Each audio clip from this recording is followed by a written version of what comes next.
When Prince William became the new Prince of Wales last year, the title wasn't his only acquisition from the new monarch.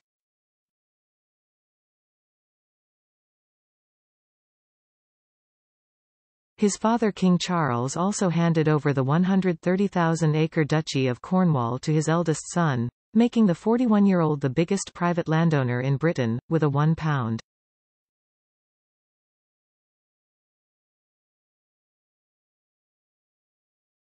$2 billion holding across 23 counties. Among the assets in his impressive portfolio are farms, housing developments, 7 castles, woodland, coastlines and commercial property.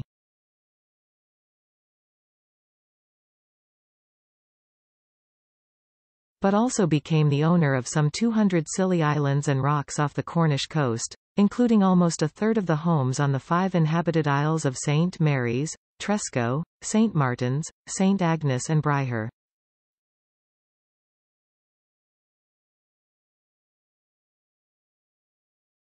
The archipelago, located just 28 miles off the coast of Cornwall, has been described as Britain's answer to the Maldives, thanks to islands' talcum powder white sand and crystal clear blue water.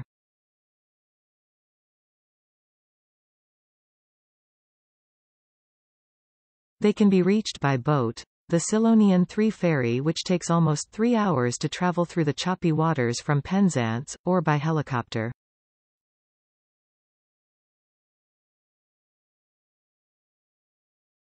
Those planning to fly can get helicopter from Penzance to the islands of St. Mary's or Tresco in just 15 minutes.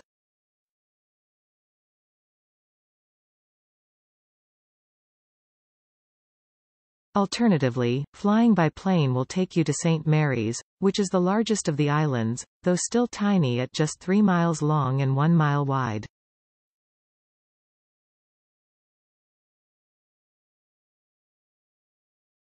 From there, boats can ferry you to the other islands, which have only around 5,000 tourist beds in total, and so never seem crowded.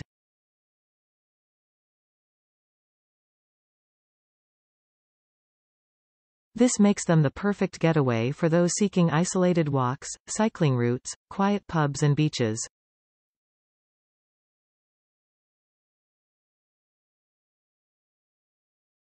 Travelers to the Isles would be in elevated company. Prince William, whose duchy is paid a single daffodil a year by the Isles of Scilly Wildlife Trust, has holidayed on Tresco on several occasions.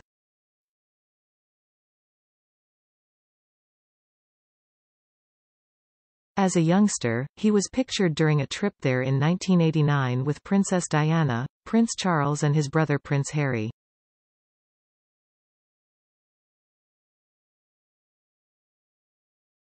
Bike ride alongside his family, with Diana seen standing behind him in a fuchsia jumper.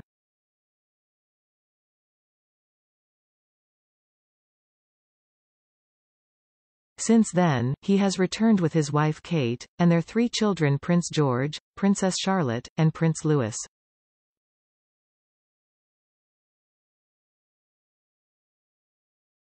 In 2016, William and Kate took a short trip to Tresco, prompting the prince to pledge he would return soon.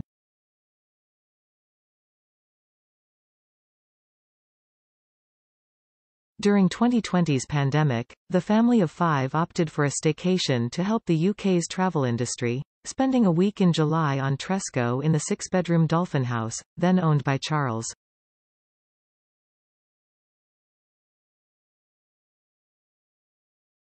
And they reportedly returned to the Isles of Scilly in October for a week, before holidaying there the next year too.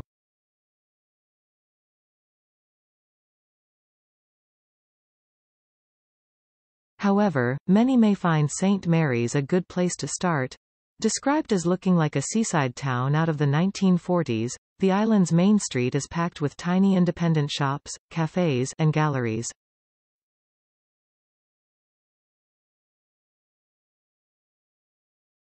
And art is a key focus, with holidaymakers able to source local art and ceramic pieces at the Phoenix Craft Workshops.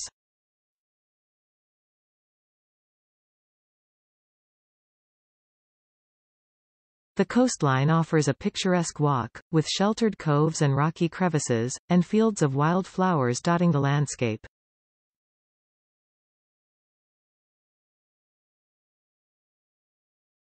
Walking inland will bring you to the gardens at Carrig Dhu. Those spending a night or more on St. Mary's could stay at the Star Castle Hotel, on the highest point of the island.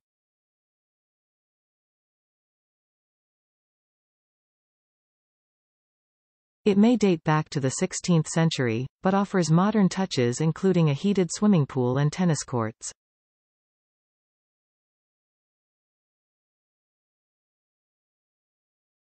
Island hopping is the best way to get to know the Scillies, and tripper boats, which take around 15 to 20 minutes to reach their various destinations, offer an opportunity to do just that.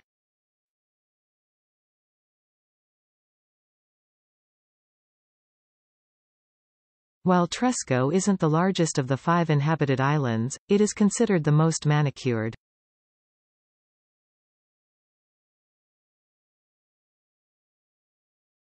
There are a host of activities to enjoy, from crabbing on the idyllic beaches to enjoying a bike ride, or simply meandering through the winding lanes, the blue water's always in sight.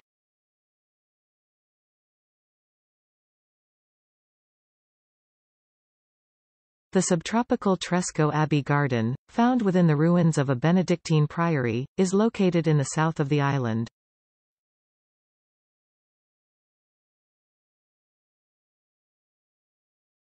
It boasts towering palms from New Zealand, housing red squirrels, and colorful oversized succulents.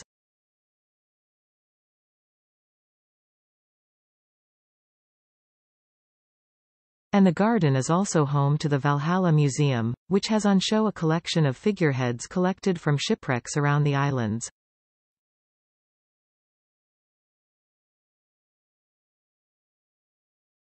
Just wandering through the garden offers up a host of interesting sights, from a carved head of Neptune sitting at the top of crumbling granite steps to a pretty shell grotto.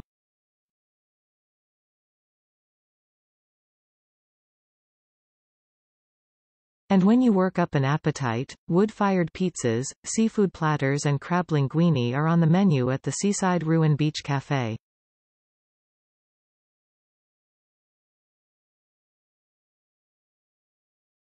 While the entire archipelago offers show-stopping views, St. Martin's is particularly known for its impressive scenery.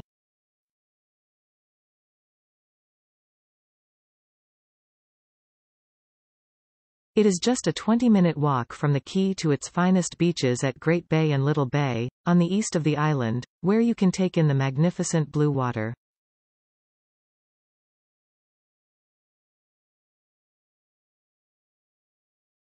It is a tranquil place, with a slow pace of life, boasting a single hotel, called Karma, a handful of cottages and just one shop.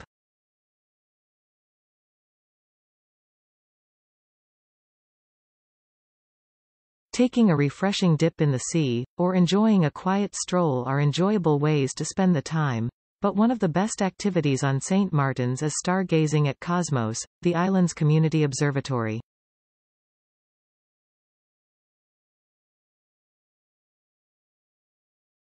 Meanwhile, St. Agnes offers attractive beaches. Periglis Beach is a top spot for wandering.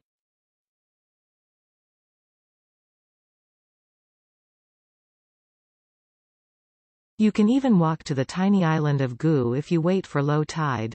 The smallest of the inhabited islands is Bryher, but its size does not mean it isn't worth a visit.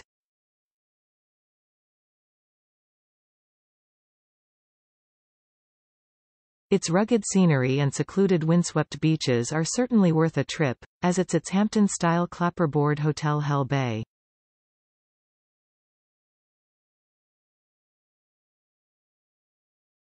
The crashing waves of the Atlantic will lull you into a deep sleep, before you wake refreshed for another day of island hopping.